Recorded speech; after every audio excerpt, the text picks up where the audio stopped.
কাজকর্ম মোটামুটি আমার তো কমপ্লিট। এবার যাবো কিচেনে। গরম পড়েছে কিন্তু কিচেনে তো যেতেই হবে। সো আজকে যে আইটেম দুটো আছে, আইটেম দুটো মানে একদম জবরদস্ত আইটেম। অনেকটা সময় লাগবে, এমন কিছু বেশি কিছু না, কিন্তু ভালো করে মানে আর কি করতে হবে। আমি ভাবছি যে কেমন হবে না হবে। তো চলো তোমাদেরকে দেখাচ্ছি কি কি রান্না। তার সময় কোনো ভিডিও আমার তোলা হয়নি, তার জন্য এখন দেখো একবারে বসে পড়েছি। একদম আলু বিরিয়ানি, মানে হাতে গরম পুরো কড়াই থেকে একদম নিয়ে এসে আমি একটু কড়াইয়ে করি আমার স্টাইলে।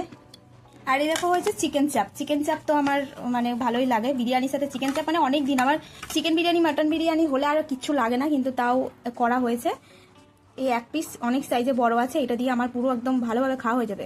রায়তাটাও বানিয়েছি, বিরিয়ানির সাথে রায়তাটা হেভি লাগে, দিয়ে আমি ফ্রিজে রেখেছিলাম। এখান থেকে আমি অনেকটাই বানিয়েছি, দুজনের মতো, তো খেতে খেতে একটুখানি নিয়ে নেবো, খালি হয়ে যাবে। কিন্তু সেই বেরিয়েছে বিরিয়ানির, আর মানে পুরো কলকাতার বিরিয়ানি।